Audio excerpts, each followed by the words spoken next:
এই বাড়িটা হচ্ছে মূলত কবির কাকার বাড়ি।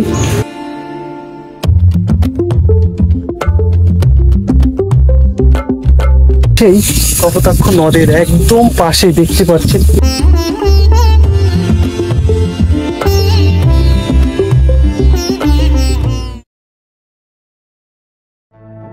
সবাইকে স্বাগতম একদিনে যশোর ভ্রমণের দ্বিতীয় পর্বে। গত পর্বে দেখিয়েছিলাম যশোর কালেক্টরেট ভবন ও চাষটা শিব মন্দির। এবারে পর্বে থাকছে দুই বাংলার বিখ্যাত কবি তথা বাংলা ভাষার সনেটের প্রবর্তক মাইকেল মধুসূদন দত্তের পৈতৃক বাড়ি ও কপোতাক্ষ নদ। এছাড়া জানবো যশোর থেকে কিভাবে যাবেন, কত টাকা খরচ পড়বে এবং ভ্রমণ সম্পর্কিত সকল তথ্য, যা দেখলে আপনারা কবি মাইকেল মধুসূদন দত্তের বাড়ি ঘুরে আসতে পারবেন। এই পর্বের যাত্রাটা শুরু হয়েছিল যশোর বাস টার্মিনাল থেকে। জনপ্রতি 70 টাকা দিয়ে রওনা করি কেশবপুরগামী এই বাসে করে। প্রায় ঘণ্টাখানেক যাত্রা শেষে কেশবপুর উপজেলায় পৌঁছে যাই। উপজেলা মোড় থেকে ভ্যানে জনপ্রতি 40 টাকা দিয়ে রওনা করি সাগরদাড়ি গ্রামের দিকে। সাগরদাড়ি যেতে যেতে দেখতে পাই কেশবপুর উপজেলার সবুজ শ্যামল ঘেরা মসৃণ এ রাস্তা, ছায়া সুশীতল এ পথ, যা যশোর ভ্রমণে আমাদের সকল ক্লান্তি দূর করছিল।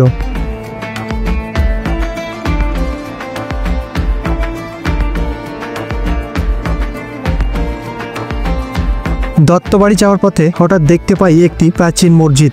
নেমে দেখতে না পারলেও প্রাচীন এই শেখপুরা জামে মসজিদটি, যা প্রায় 500 বছরের পুরনো এবং মুঘল স্থাপত্যে নির্মিত।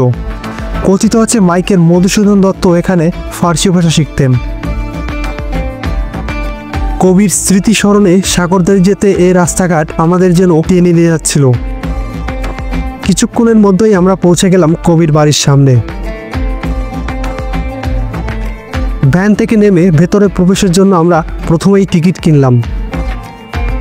ভেতরে প্রবেশের জন্য টিকিটের মূল্য ছিল জনপ্রতি 20 টাকা।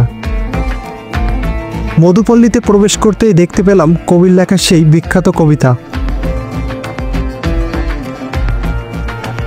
কবির বাড়ির প্রবেশ গেট দিয়ে ঢুকে দেখা মিলল বাড়ির পথে স্থাপন করা এই ভাস্কর্যটি।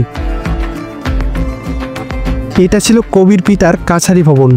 কবির পিতা রাজনারায়ণ দত্ত ছিলেন একজন আইনজীবী এবং মাতা ছিলেন জমিদার কন্যা জাহ্নবী দেবী। তাদের পূর্বপুরুষেরা কলকাতার মেদিনীপুর থাকলেও কবির পিতা তার 3 ভাইকে নিয়ে সাগরদাড়ি এসে জমিদারি প্রতিষ্ঠা করেন।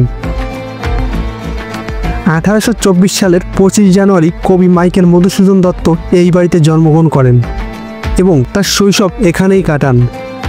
শৈশব থেকে সাহিত্যের প্রতি তার গভীর আকর্ষণ ছিল এবং পরবর্তীকালে তার সাহিত্যকর্মে স্পষ্টভাবে প্রতিফলিত হয়। তার পরিবার ছিল ঐতিহ্যবাহী ব্রাহ্মণ পরিবার, তবে মধুসূদনের জীবনযাত্রাও ছিল একদম ভিন্ন। তিনি ছিলেন অত্যন্ত সংগ্রামী। বাংলা ভাষায় প্রথম সফল মহাকাব্য মেঘনাদবধ কাব্য লিখেছেন এই কবি। মহাকাব্য ছাড়াও তিনি অসংখ্য গ্রন্থ ও রচনা লিখেছেন। কবির উল্লেখযোগ্য কয়েকটি কবিতার নাম হল কপোতাক্ষ নদ, বঙ্গভাষা, আত্মবিলাপ ও বঙ্গভূমির প্রতি। কবির জন্ম হয়েছিল ঠিক এই স্থানে। মূলত সোমবারে অর্ধদিবসে জাদুঘর বন্ধ থাকায় আজকে আমরা প্রবেশ করতে পারলাম না, তবে এই জাদুঘরে কবির এখনও অনেক স্মৃতিচিহ্ন সংরক্ষিত রয়েছে। দুঃখের বিষয় জাদুঘর বন্ধ থাকায় অনেক কিছুই আমরা দেখতে পারলাম না।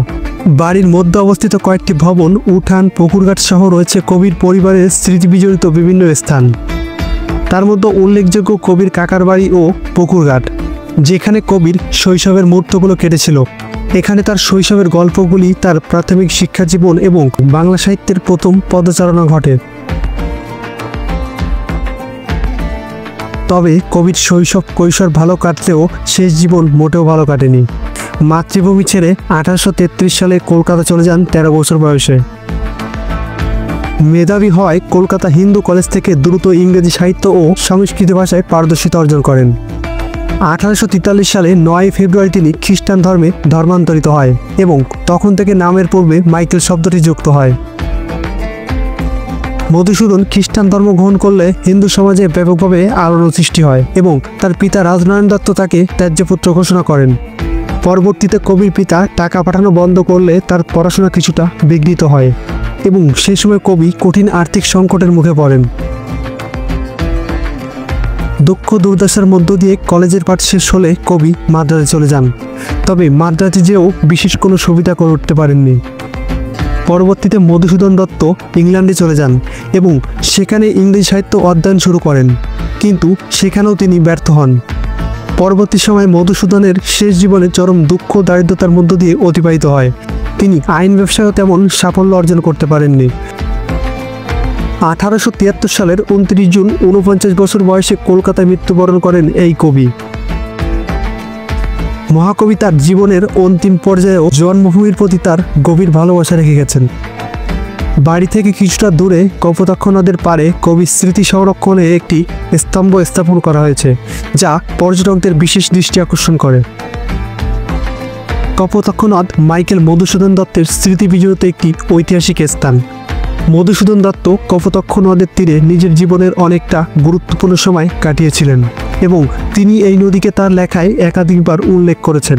তার বেশ কিছু কবিতা ও সাহিত্যকর্ম এই নদী এবং এর পরিবেশের উপর লেখা। শেষ জীবনে তিনি ও তার পরিবার কলকাতা থেকে অষ্টমাকে দেখতে এসেছিলেন এই নদী দিয়ে, কিন্তু তিনি ধর্মান্তরিত হয় গ্রামবাসী তাকে বাড়িতে প্রবেশ করতে দেয়নি।